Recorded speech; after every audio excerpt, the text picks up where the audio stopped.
Hello students, कैसे हैं आप लोग? ठीक हैं स्टूडेंट्स? हम लोग स्टडी कर रहे हैं यूनिट 2 का चैप्टर 5। इसका पार्ट 5 तक का वीडियो हम ऑलरेडी अपलोड कर दिए हैं हमारे यूट्यूब चैनल पे। अगर आप नहीं देखे हो स्टूडेंट्स तो आप biology classes bye Chandan Singh के यूट्यूब चैनल पर जाकर आसानी से सभी वीडियो को आप देख सकते हैं। वहां पे हम पार्ट 1 पार्ट 2 करके सभी वीडियो को अपलोड किए हैं, वहां से आप देख सकते हैं। और स्टूडेंट्स, इसका हम डिफिनेशन के लिए भी हम टाइप करके इसका पेज अपलोड किए हुए हैं। अगर जितने स्टूडेंट्स को नहीं मिला होगा आप लोग ले सकते हैं हमसे, या स्टेटस पे हम लगा देंगे, वहां से आप देख सकते हैं। अगर आपको इस सभी का पार्ट 5 तक का डिफिनेशन नहीं मिला होगा तो स्टूडेंट्स आप जरूर हमसे बताइएगा और वहां से आप इसका डिफिनेशन ले लीजिएगा। स्टूडेंट्स, आज हम लोग पार्ट 6 में यूनिट 2 का चैप्टर 5, इसके पार्ट 6 में बहुत अच्छी तरह से अध्ययन करने वाले हैं। मेंडल साहब के द्वारा चुने गए मटर के पौधे के वे 7 जोड़े विपरीत लक्षण, जिसको विशेष तौर पे मेंडल साहब ने मेंशन किया है, उसके बारे में, तथा अपने नियमों को बताते वक्त उन्होंने जिन जिन शब्दों का प्रयोग किया है उन शब्दों के बारे में। फ्रेंड, तो चलिए हम लोग इसको शुरू करते हैं। इसमें हम आपको एक और नया चीज में बताने वाले हैं कि जो मेंडल साहब ने इन चीजों का जो नाम दिया हुआ है वह वास्तव में स्टूडेंट्स है क्या? नाम वास्तव में होता क्या है? नाम पहचान का एक जरिया है। जैसे मेंडल साहब जैसे जैसे अपने प्रयोग को करते गए वैसे वैसे उनको जितनी भी सारी महत्वपूर्ण जानकारियां मिलती गई, उन सभी चीजों को उन्होंने एक विशेष नाम के साथ इंगित किया, लिखा। उन्हीं सब के बारे में आज हमको जानना है कि मेंडल साहब के द्वारा किन किन शब्दों का प्रयोग किया गया है। लेकिन उसके पहले हमको जानना है वे 7 जोड़े विपरीत लक्षण जिसको मेंडल साहब ने चुना था। तो चलिए स्टूडेंट्स देखते हैं। यहाँ पे लिखे हैं मटर के पौधे के विपरीत लक्षण जो मेंडल साहब के द्वारा लिए गए हैं। जैसे स्टूडेंट्स यहाँ पे आपको दिखाई दे रहा होगा लक्षण, यहाँ पे प्रभावी गुण और यह है अप्रभावी गुण। अभी हम आपको बताएंगे कि प्रभावी गुण और अप्रभावी गुण क्या होता है, लेकिन थोड़ा सा पहले इसको देख लेते हैं। इसमें सबसे पहले क्या है? सबसे पहले है तने की लंबाई। स्टूडेंट्स, आप अच्छी तरह जानते हैं लंबाई के आधार पर कोई पौधा बहुत लंबा भी हो सकता है और कोई बौना भी हो सकता है। तो तने की लंबाई के आधार पर उन्होंने 2 गुणों को लिया। प्रभावी गुण में उन्होंने लंबे तने को रखा और अप्रभावी गुण में उन्होंने बौने तने को रखा। स्टूडेंट्स, आप ध्यान रखिएगा, प्रभावी और अप्रभावी को हम इसी वीडियो में बताएंगे, लेकिन थोड़ा सा इसको पहले देख लेते हैं। लेकिन इतना जरूर रखिएगा कि प्रभावी गुण को हमेशा कैपिटल लेटर से इंगित करेंगे। हमेशा प्रभावी को दिखाने के लिए कैपिटल लेटर का प्रयोग करेंगे। जैसे एक में हम यहाँ बता दिए हैं कि तने की लंबाई के आधार पर तने कितने प्रकार के हो सकते हैं? लंबाई के आधार पर तने 2 प्रकार के हो सकते हैं, या तो वह लंबा होगा या तो वह बौना होगा। जो लंबा पौधा होगा स्टूडेंट्स उसको हम बड़े टी से सूचित करेंगे, और जो बौना पौधा होगा उसको हम छोटे टी से यहाँ पे इसको सूचित करेंगे। दूसरा है स्टूडेंट कि पुष्प की स्थिति। पुष्प स्थिति के आधार पर पुष्प कितने प्रकार से हो सकते हैं? तो स्थिति के आधार पर पुष्प 2 प्रकार से हो सकते हैं। एक हो सकता है स्टूडेंट्स अक्षीय, और एक हो सकता है अवरस्त या शीर्षस्थ, यानी या तो पुष्प उसके अक्षीय भाग पर स्थित हो सकता है या उसके शीर्ष भाग पर स्थित हो सकता है। थोड़ा सा ध्यान दीजिएगा स्टूडेंट्स, लंबाई के आधार पर कितने हुए? 2, एक लंबा और एक बौना। और उसके बाद हम पुष्प की स्थिति के आधार पर पढ़े तो पुष्प की स्थिति के आधार पर कितने हुए, पुष्प की स्थिति के आधार पर 2।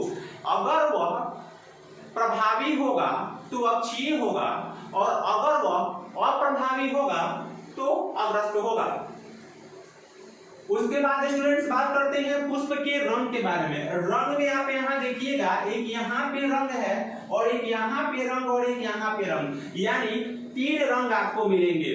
लेकिन वहां पे आपको प्रभावी और अप्रभावी में थोड़ा भी कंफ्यूजन नहीं होना चाहिए। थोड़ा ध्यान से देखिए, अगर पुष्प के रंग के बारे में बात करते हैं तो अगर हम बात करें पुष्प के रंग के बारे में, थोड़ा सा ध्यान दीजिएगा स्टूडेंट, यहाँ पुष्प का रंग है, यहाँ फली का रंग है और यहाँ बीज का रंग है। पुष्प अच्छी तरह जानते हैं, फूल, फली, फली का मतलब स्टूडेंट्स जो मेंडल साहब ने मटर का जो पौधा चुना तो मटर के पौधों में जो फल लगता है, मटर के पौधों में जो फल लगता है, और फल देखिए पहले फूल होता है और उसमें जो फल लगता है, फूल से जो फल विकसित होता है उसके अंदर बीज उसके उपस्थित होते हैं। तो यही 3 प्रकार के रंगों के बारे में करेंगे। एक पुष्प का रंग होगा स्टूडेंट्स और एक फली का रंग होगा और एक बीज का रंग होगा। तो पुष्प के रंग में अगर वह प्रभावी होगा तो उसको बैंगनी, प्रभावी होगा तो बैंगनी और अप्रभावी होगा तो सफेद। तो फली का रंग में देखते हैं तो फली 2 प्रकार से हो सकता है स्टूडेंट्स। अगर आप मटर के फली को देखे होंगे तो या तो वह बहुत फूला हुआ होता है या तो वह संकीर्ण होता है, माने चिपटा हुआ होता है। तो फली का रूप जो है वह 2 प्रकार से हो सकता है, या तो वह फूली हुई हो सकती है या वह संकीर्ण हो सकती है। अब बात करते हैं फली के रंग के बारे में। तो फली का रंग स्टूडेंट्स 2 प्रकार से होता है। अगर प्रभावी होगा तो हरा होगा और अगर अप्रभावी होगा तो वह पीला होगा। प्रभावी होगा तो हरा होगा और अप्रभावी होगा तो पीला होगा। और बीज की आकृति, बीज की आकृति में स्टूडेंट्स आकृति बीज का 2 प्रकार से हो सकता है, या तो वह पूरी तरह से गोलाकार हो सकता है या वह झुर्रीदार हो सकता है। तो बीज की आकृति में क्या देख रहे हैं, गोलाकार गोल होगा या झुर्रीदार होगा। लेकिन अगर वह प्रभावी होगा तो निश्चित रूप से गोल होगा और अगर वह अप्रभावी होगा तो झुर्रीदार होगा। उसके बाद स्टूडेंट्स बात करते हैं बीज के रंग के बारे में। देखिए स्टूडेंट्स, यह था पुष्प का रंग, यह था फली का रंग और यह है बीज का रंग। तो बीज का रंग अगर प्रभावी होगा तो वह पीला होगा और अगर अप्रभावी होगा तो वह हरा होगा। इसका मतलब क्या है, यहाँ पे हमको कितने रंग मिले, यहाँ पे हमको मुख्य रूप से 3 प्रकार के 4 प्रकार के रंग मिले हैं, बैंगनी, सफेद, पीला और हरा। लेकिन इसमें क्या है, थोड़ा सा ध्यान दीजिएगा। पुष्प में रंग बैंगनी होगा तो प्रभावी और सफेद होगा तो अप्रभावी। और फली में और बीज में यहाँ पे ध्यान रखना है, फली का रंग अगर हरा है तो वह प्रभावी है, लेकिन अगर बीज का रंग हरा है तो वह अप्रभावी है। यानी फली में हरा होगा प्रभावी और पीला होगा अप्रभावी, और बीज में जो प्रभावी होगा वह पीला होगा और जो अप्रभावी होगा वो हरा होगा।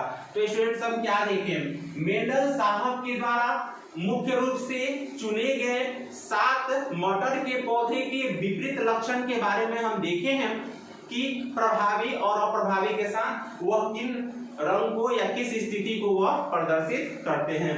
अब स्टूडेंट्स हमको क्या देखना है, अब देखना है कि मेंडल साहब के द्वारा किन किन शब्दों का मुख्य रूप से प्रयोग किया गया है। तो स्टूडेंट्स, शब्द का नाम क्या है जो उन्होंने किया। 2 तरह के लोग होते हैं स्टूडेंट्स, आप अच्छी तरह जानते हैं दुनिया में 2 तरह के लोग होते हैं। एक जो होते हैं क्रिएटर होते हैं, जो हिस्ट्री को बनाते हैं, हिस्ट्री मेकर होते हैं, हिस्ट्री को क्रिएट करते हैं। और एक ऐसे होते हैं जो फॉलोअर होते हैं, जो फॉलो करते हैं।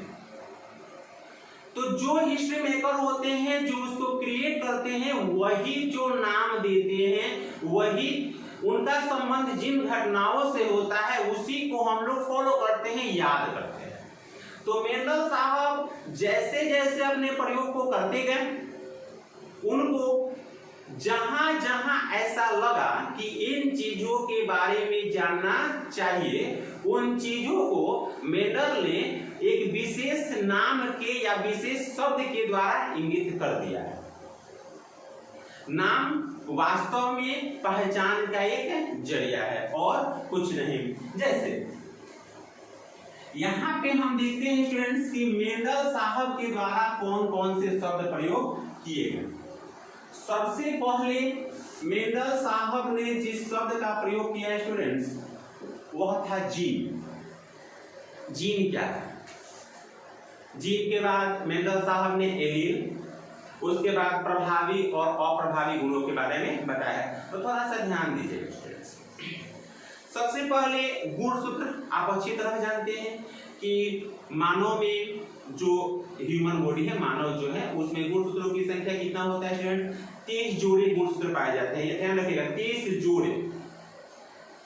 और सभी जोड़ों का अपना अपना विशेष लक्षण होता है जो वह प्रदर्शित करते हैं। जैसे इस चीज को ज्यादा जटिल न करते हुए हम आपको आपके भाषा में बताते हैं स्टूडेंट्स कि आप 10th में भी पढ़े होंगे कि मनुष्य में 23 जोड़े गुणसूत्र होते हैं, जिसमें 23वें जोड़े को लिंग गुणसूत्र कहते हैं, जो कि लिंग निर्धारण करता है। मतलब क्या?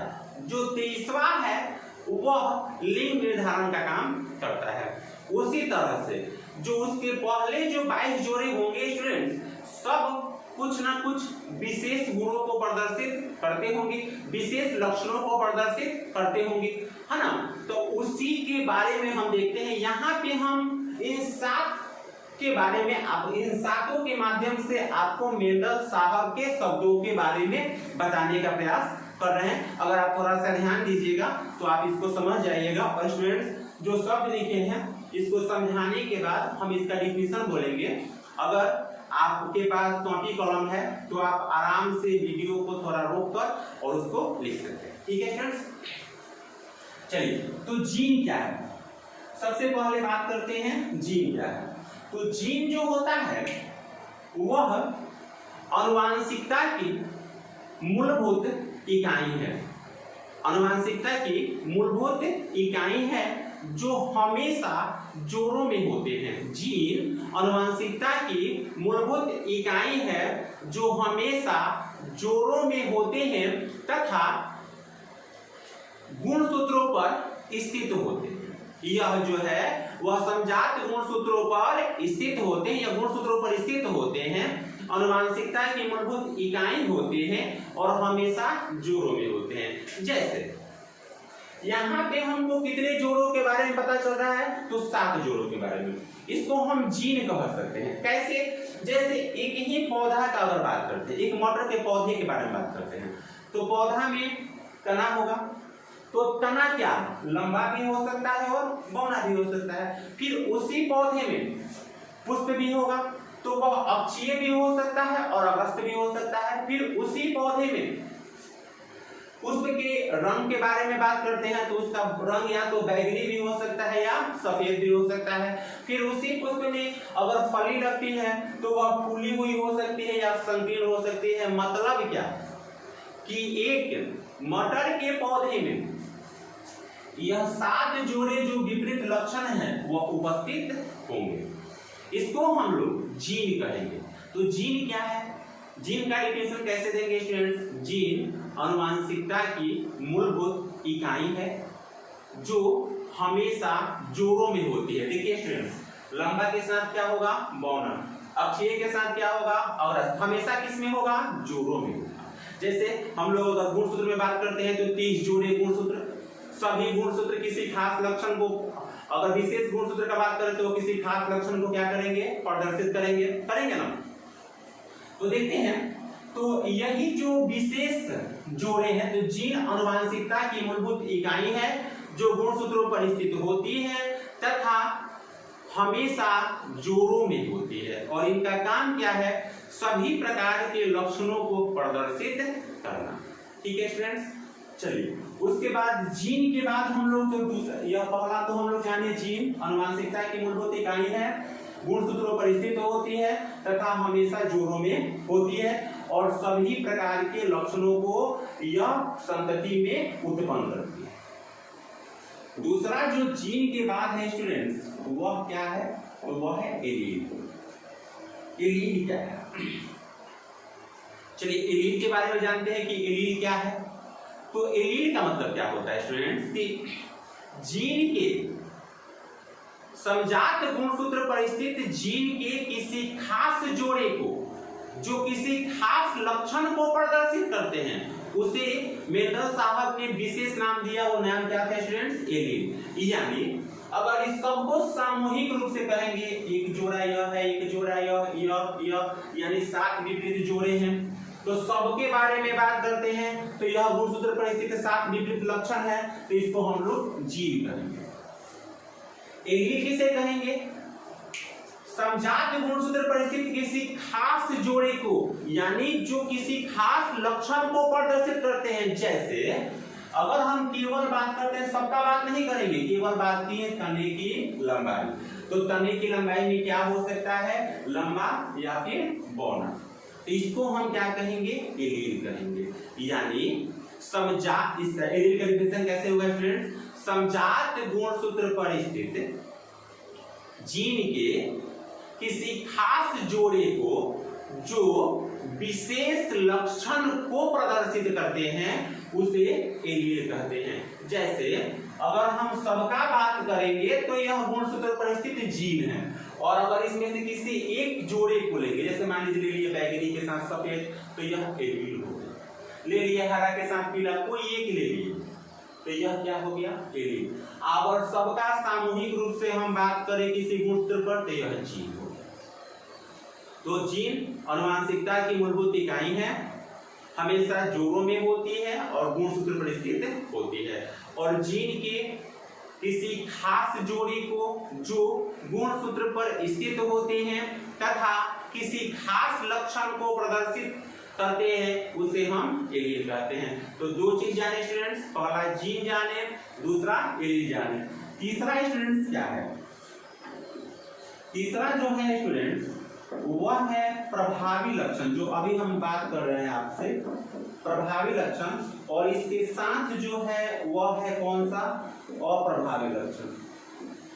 तो चलिए प्रभावी लक्षण और अप्रभावी लक्षण के बारे में जानते हैं कि प्रभावी लक्षण क्या है और अप्रभावी लक्षण क्या है। तो यहाँ पे हम बहुत अच्छी तरह से इसका बात करेंगे स्टूडेंट्स कि प्रभावी लक्षण क्या है और अप्रभावी लक्षण क्या है। थोड़ा सा ध्यान देते हैं। यहाँ पे अगर हम बात करें लंबाई का, जैसे हम अगर बात करते हैं स्टूडेंट्स तने की लंबाई, तो तने की लंबाई में कितना हम लिए? एक हो सकता है लंबा और एक हो सकता है बौना, लंबा और बौना। तो लंबा को हम किससे सूचित करेंगे? बड़े टी से, और बौना को हम किससे सूचित करेंगे? छोटे टी से। अब स्टूडेंट्स अगर हम इसमें बात करते हैं प्रभावी लक्षण और अप्रभावी लक्षण का, तो प्रभावी लक्षण क्या है और अप्रभावी, थोड़ा सा ध्यान दीजिए यहाँ पे। अगर हम कहें कि जीन हमेशा जोड़ों में होते हैं, जैसे स्टूडेंट्स अगर बात करते हैं, थोड़ा सा हम इसको और अच्छा से बता देते हैं आप लोगों को कि अच्छी तरह से समझ में आ जाए। देखिए स्टूडेंट्स, इसके लिए थोड़ा सा एक हमको डायग्राम लेके चलना पड़ेगा। यहाँ पे हम लिख देते हैं स्टूडेंट्स कि जनक पीढ़ी, थोड़ा ध्यान दीजिए, जनक पीढ़ी। जनक पीढ़ी में मेंडल साहब के सीधे प्रयोग को हम यहाँ पे लिख रहे हैं, जहां से आपको प्रभावी और अप्रभावी के बारे में समझने में कोई दिक्कत न हो। जनक पीढ़ी में हम मेंडल साहब के बारे में अगर बात करते हैं तो यहाँ पे इन्होंने लिया एक शुद्ध लंबा पौधा, शुद्ध लंबा। तो स्टूडेंट्स लंबा को किससे शुद्ध करेंगे? टी से, कैपिटल के स्मॉल, कैपिटल से। तो जब जीन हमेशा स्टूडेंट्स जोड़ों में होते हैं, तो जब शुद्ध लंबा होगा स्टूडेंट्स तो यह हमेशा दो बड़ा टी लिखेंगे, इसमें कैपिटल टी लिखेंगे। और जनक पीढ़ी में उन्होंने लिया शुद्ध लंबा और शुद्ध बौना। अब शुद्ध बौना को स्टूडेंट्स बौना को लिखते हैं स्मॉल टी, तो शुद्ध बौना जब होगा तो हमेशा हम जानते हैं जीन हमेशा किस में होते हैं? जोड़ों में होते हैं। तो तो यहाँ पे हम मेंडल साहब के 7 में से एक को लेते हैं, यानी तने की लंबाई को। यहाँ से शुद्ध लंबा, यानी जब लंबा होगा तो कैपिटल टी और जब बौना होगा तो स्मॉल टी, लेकिन जिन हमेशा जोड़ों में होते हैं, इसलिए शुद्ध लंबाई के लिए हम 2 कैपिटल टी लिए स्टूडेंट्स और शुद्ध बौनाई के लिए हम 2 स्मॉल टी लिए। अब चलिए इसमें क्रॉस कराते हैं, संकरण कराते हैं। तो देखिए हम कैसे कर सकते हैं, इसके लिए हम एक डायग्राम यहाँ बना देते हैं। यह टी टी हो गया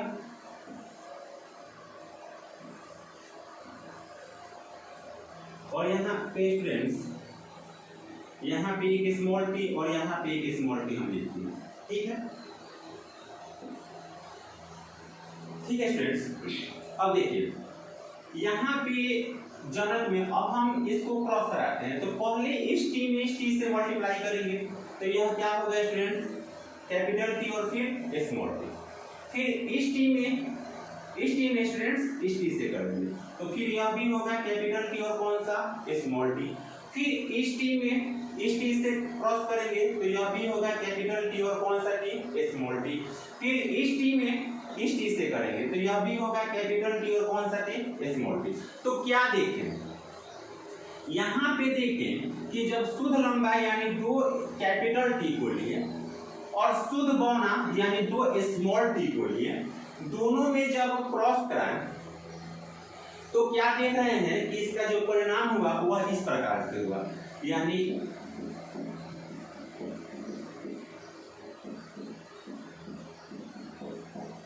इसमें क्या आया, एक कैपिटल टी और एक स्मॉल टी। यहीं से स्टूडेंट्स हमको 4 चीज मिलेगा। पहला कौन, प्रभावी लक्षण, दूसरा कौन, अप्रभावी लक्षण, तीसरा कौन, फिनोटाइप और चौथा कौन, जीनोटाइप। यहाँ से 4 चीजों के बारे में हम लोग बात करेंगे, ठीक है स्टूडेंट। तो देखते हैं, आशा करता हूं आप लोग यहाँ पे इस चीज को सीखे हैं कि जनक पीढ़ी में मेंडल साहब ने शुद्ध लंबा और शुद्ध बौना को लिया।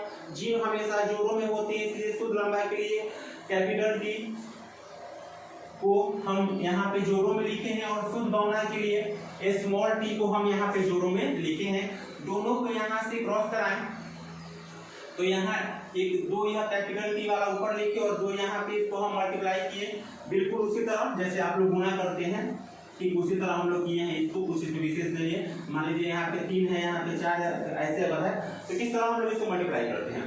3 में 5 से 3 बचे 15, फिर 4 में 5 से 4 बचे 20, ठीक उसी तरह। तो टी में टी से करेंगे, तो टी में टी से करेंगे तो कैपिटल टी और स्मॉल टी। जैसे स्टूडेंट्स अगर आप ऐसे करते होंगे कि यहाँ पे अगर मान लीजिए x रख देते हो और यहाँ पे y रख देते हैं, तो अगर हम इसमें गुणा करते हैं x में y में, तो क्या करेंगे, यहाँ पे लिख देंगे x y।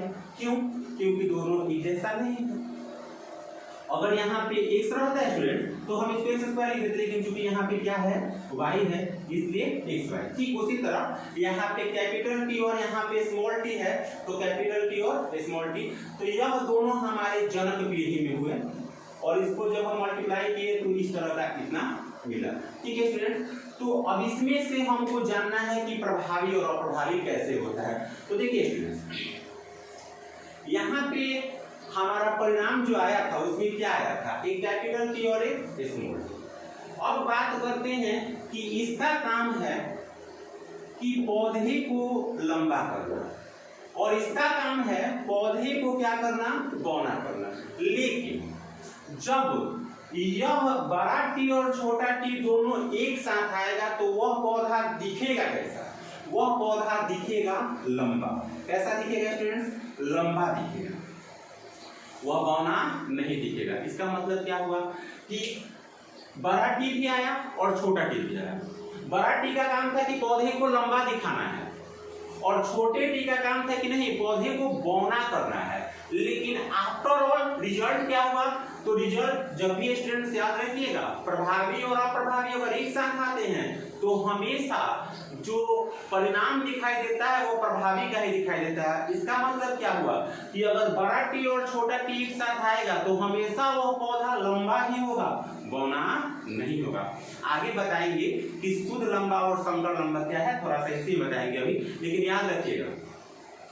ठीक उसी तरह एक और हम बात कर लेते हैं। अगर यहाँ पे हम बात करते हैं बीज की आकृति, जैसे गोल और झुर्रीदार, तो गोल को स्टूडेंट्स हम लिखेंगे बड़ा आर और झुर्रीदार को लिखेंगे हम छोटा आर। यानी प्रभावी होगा तो बड़ा आर होगा, गोल होगा, और अप्रभावी होगा तो छोटा आर होगा, यानी झुर्रीदार होगा। लेकिन अगर दोनों एक साथ आते हैं आर आर, तो पूछा जाए यह गोल होगा कि झुर्रीदार होगा, तो स्टूडेंट्स यह गोलाकार होगा।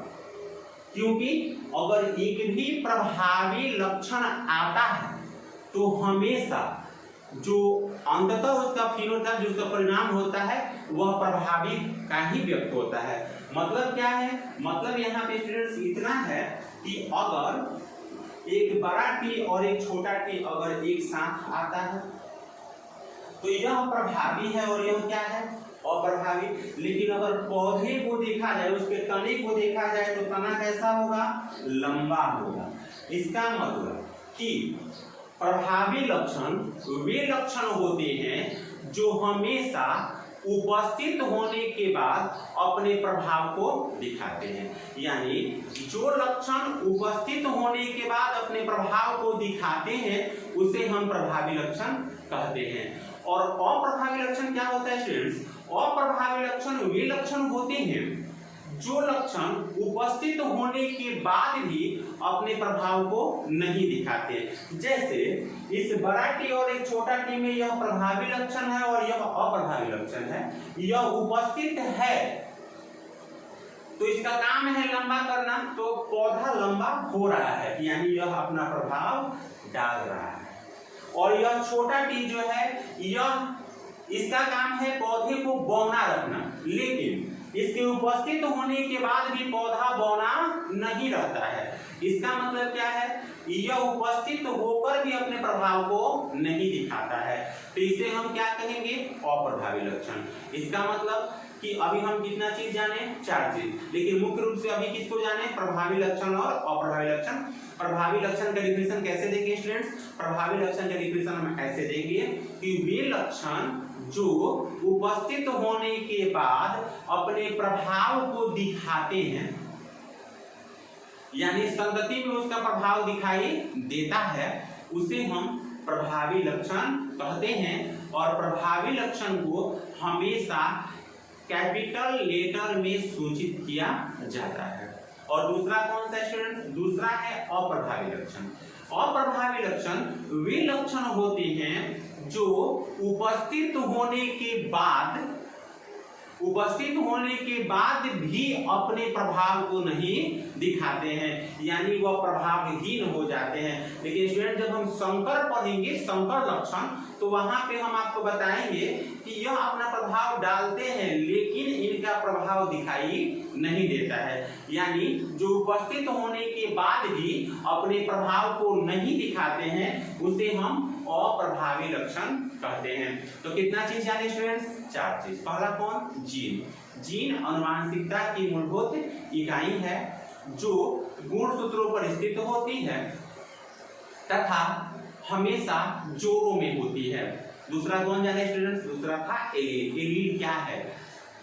समजात गुणसूत्र पर स्थित जीन के किसी खास जोड़े को एलील कहते हैं जो किसी खास लक्षण को प्रदर्शित करते हैं। यानी एलील क्या है? जीन का एक खास जोड़ा है जो खास लक्षण को प्रदर्शित करता है।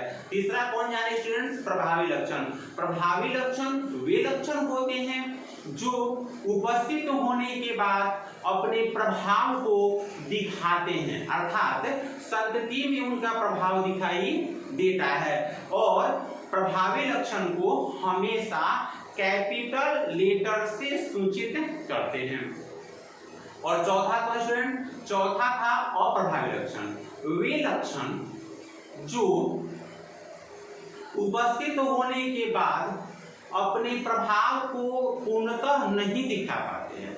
उपस्थित होते हैं परंतु अपने प्रभाव को पूर्णतः नहीं दिखा पाते हैं, उन लक्षणों को हम अप्रभावी लक्षण कहते हैं। और अप्रभावी लक्षण को हमेशा स्मॉल टी से सूचित किया जाता है। ठीक है स्टूडेंट्स, अब थोड़ा सा और आगे बढ़ते हैं और उस चीज को आगे बढ़ने के लिए हम इसको थोड़ा सा और क्लियर करते हैं। डायग्राम जो आपके सामने है, थोड़ा ध्यान दीजिएगा स्टूडेंट्स।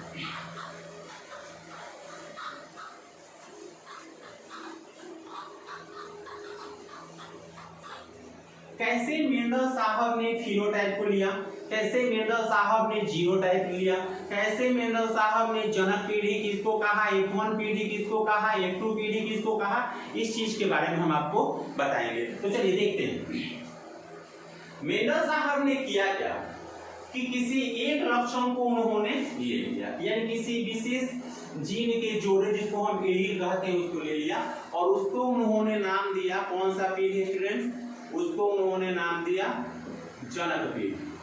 जनक पीढ़ी में उन्होंने क्या लिया, उन्होंने लिया एक शुद्ध लंबा और एक है शुद्ध बौना। तो स्टूडेंट्स आप ध्यान रखिएगा, जब हम कहें शुद्ध लंबा तो लंबा को किससे सूचित करते हैं, टी से, लेकिन जब शुद्ध लंबा कहें तो आपको डबल टी वो भी कैपिटल लिखना होगा। जब आपको हम कहें शुद्ध बौना लिखिए तो शुद्ध बौना, बौना को किससे सूचित करते हैं, स्मॉल टी से, और जब शुद्ध बौना कहें तो दोनों टी क्या होगा, स्मॉल होगा। जब हम कहें संकर लंबा तो स्टूडेंट ध्यान दीजिएगा, जब संकर, संकर मीन्स यहाँ मिलावट, तो उसमें क्या होगा, एक बड़ा टी और एक छोटा टी, याद रखिएगा।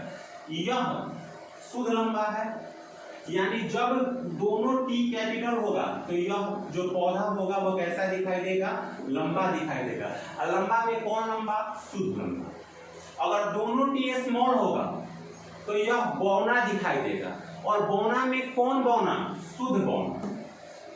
लेकिन अगर एक बड़ा टी और एक छोटा टी होगा तो यह है कैपिटल और यह स्मॉल, तो यह भी पौधा कैसा दिखाई देगा स्टूडेंट, तो यह भी पौधा दिखाई देगा लंबा, लेकिन यह शुद्ध लंबा नहीं होगा। यह कौन सा लंबा होगा स्टूडेंट्स, यह होगा संकर लंबा। तो चलिए यहाँ तो कोई दिक्कत नहीं होगा। शुद्ध के लिए दोनों कैपिटल लिखेंगे, शुद्ध लंबा के लिए, शुद्ध बौना के लिए दोनों स्मॉल लिखेंगे, और संकर के लिए एक कैपिटल और एक स्मॉल। लेकिन बौना किस स्थिति में होगा, तो बौना तब होगा जब दोनों स्मॉल होगा, इसमें कैपिटल नहीं होना चाहिए।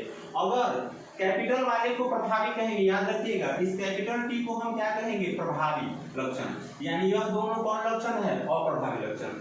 यह प्रभावी लक्षण है और यह कौन लक्षण है, अप्रभावी। लेकिन यह पौधा चूंकि एक भी अगर प्रभावी लक्षण हुआ तो यह पौधा लंबा दिखाई देगा। ठीक है स्टूडेंट, चलिए तो इसको हम थोड़ा सा आगे बढ़ाते हैं। देखिए शुद्ध लंबा है तो शुद्ध लंबा को हम दोनों कैपिटल की लिखेंगे, अभी आपको बताएं। अब शुद्ध बौना के लिए दोनों टी कौन सा होगा, दोनों टी स्मॉल होगा। यहाँ पे इन दोनों में मेंडल साहब के द्वारा संकरण क्रॉस कराया गया। तो इसमें कैसे क्रॉस हुआ अभी हम आपको बताए थे स्टूडेंट्स, अगर आप नहीं देखे हुए तो फिर से देख लीजिए। यहाँ दोनों कैपिटल टी और यहाँ दोनों स्मॉल टी, ये दोनों में क्रॉस कराते हैं स्टूडेंट। सबसे पहले इससे इसमें मल्टीप्लाई करेंगे तो यह कैपिटल टी और स्मॉल टी, ध्यान दीजिए, एक कैपिटल और एक स्मॉल।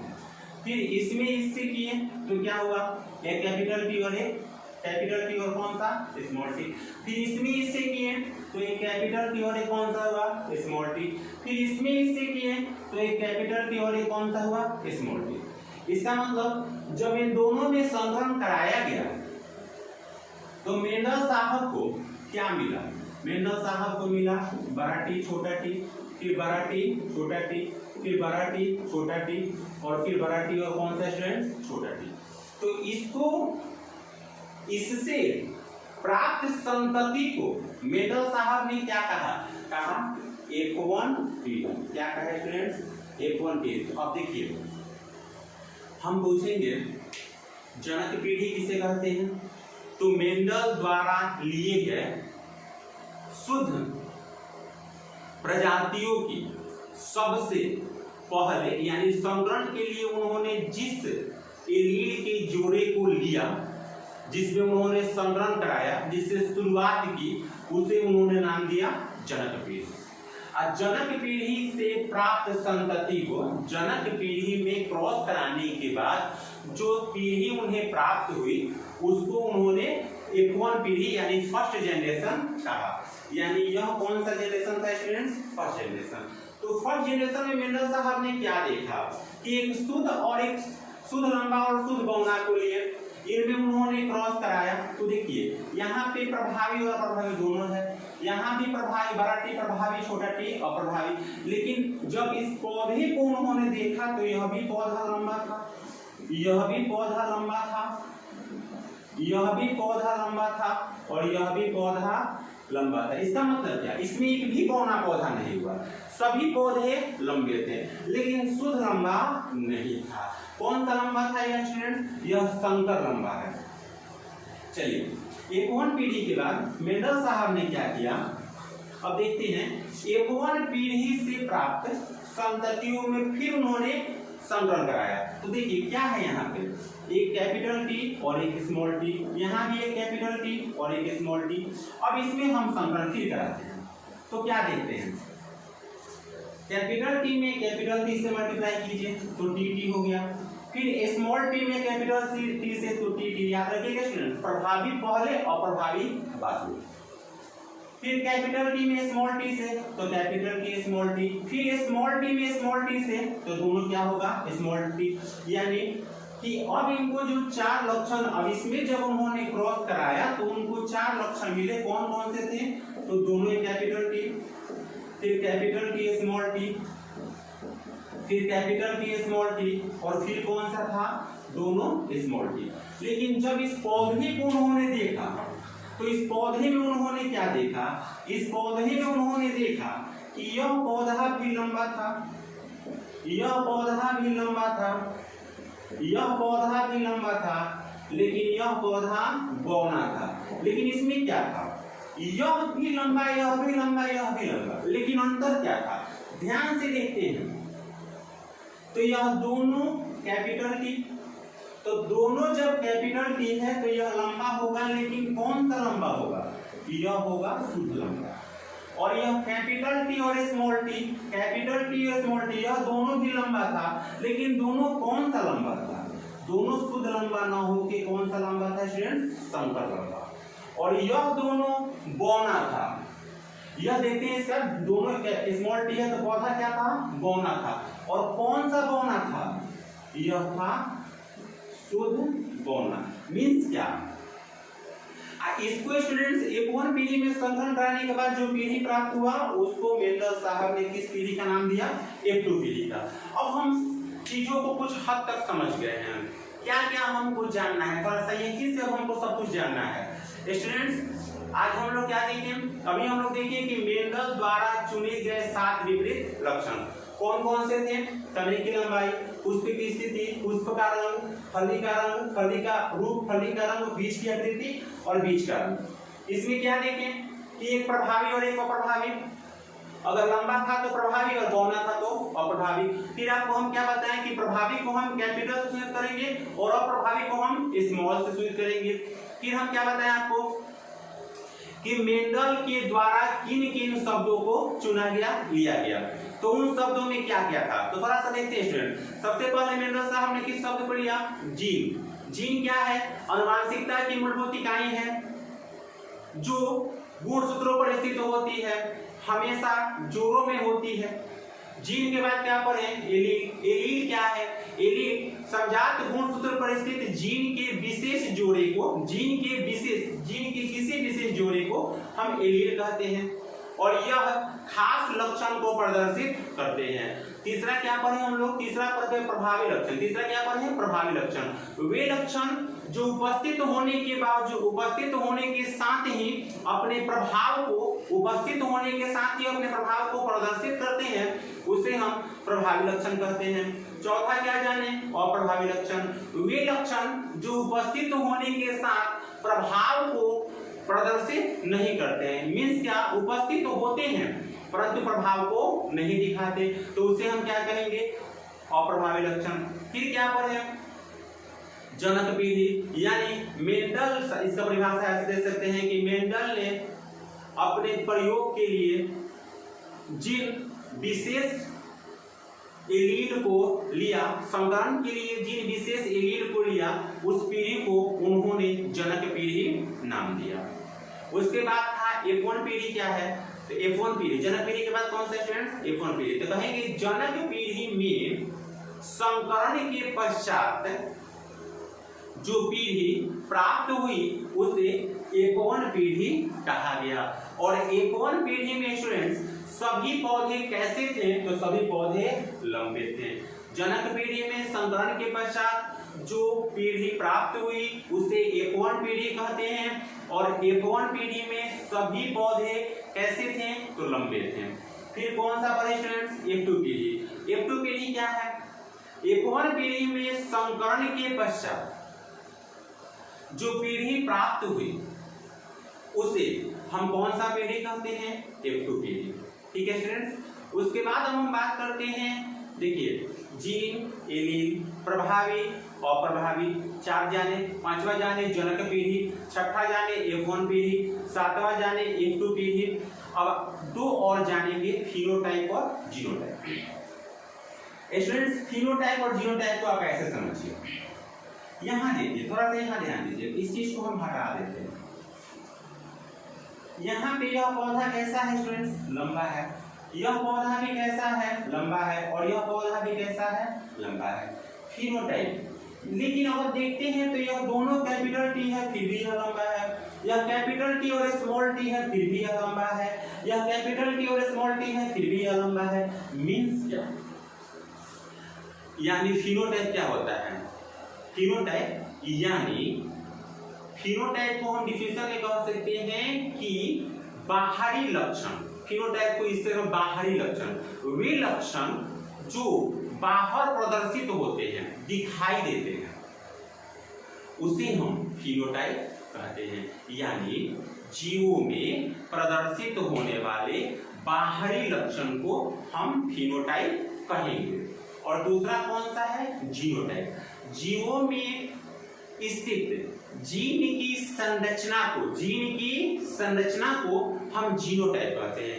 यानी फिनोटाइप वह है जो बाहर प्रदर्शित होगा और जीनोटाइप वह है जो जीन की संरचना को प्रदर्शित करेगा। यहाँ पे दोनों ध्यान दीजिए। यहाँ पे अगर हम पूछें कि F2 पीढ़ी में कितने पौधे प्राप्त हुए, तो यहाँ पे हम देख रहे हैं 4 पौधे प्राप्त हुए। ठीक है स्टूडेंट्स। 4 पौधों में लंबा पौधा कितना था? तो आप सीधे कहिएगा कि इसमें 3 पौधे लंबा था और 1 पौधा क्या था? बौना था। 1 2 3 लंबा था और 1 क्या था? बौना था। यानी यह इसका बाहरी लक्षण हुआ। फिनोटाइप मीन्स बाहरी लक्षण, वह लक्षण जो दिखाई देता है। तो 3 पौधा स्पष्ट रूप से हमें लंबा दिखाई देता है, इसे हम कहेंगे क्या? फिनोटाइप। लेकिन जब हम अगर हम पूछे कि फिनोटाइप अनुपात क्या था, तो देखिए 3 पौधा लंबा था, लेकिन यह कौन सा लंबा था स्टूडेंट्स? यह था शुद्ध लंबा। तो 3 पौधा लंबा था और 1 पौधा बौना था, तो इसका फिनोटाइप अनुपात होगा 3:1। यानी 3 लंबा और 1 बौना। यहाँ से देख के खाली बताना है, इसको नहीं देखना है, केवल इसको। लंबा लंबा लंबा कितने लंबे? 3। और कितना बौना? 1। तो 3:1। लेकिन अब पूछिए, यह हो गया आपका फिनोटाइप। यह क्या हुआ स्टूडेंट? यह हो गया फिनोटाइप। लेकिन अब बात करते हैं हम जीनोटाइप का, कि जीनोटाइप क्या है। तो जीव में स्थित जीन के संरचना को जीनोटाइप कहते हैं। जैसे क्या? अब देखिए, यह दोनों कैपिटल टी है, यानी यह लंबा है, लेकिन कौन लंबा है? शुद्ध लंबा। इसमें कैपिटल और स्मॉल टी है, प्रभावी और अप्रभावी है, यानी दोनों लंबा है, लेकिन कौन लंबा है? संकर लंबा। जब मिलावटी हो तो उसे क्या कहेंगे? संकर लंबा। तो क्या देख रहे हैं कि इसमें शुद्ध लंबा कितना है? इसमें शुद्ध लंबा 1 है और संकर लंबा कितना है? संकर लंबा 2 है। अब केवल पूछे कि लंबा कितना है, तो लंबा 3 है। 1 2 3, तब फिनोटाइप हो गया 3 लंबा 1 बौना। ठीक है, इसका बाहरी अध्ययन कर लिए तो ये क्या हो गया? फिनोटाइप। लेकिन जब बात करेंगे जीनोटाइप का, तो देखेंगे यह इसके संरचना के बारे में। तो क्या देख रहे हैं? यहाँ तो कैपिटल टी है, तो यह शुद्ध लंबा है। तो शुद्ध लंबा कितना है स्टूडेंट्स? 1।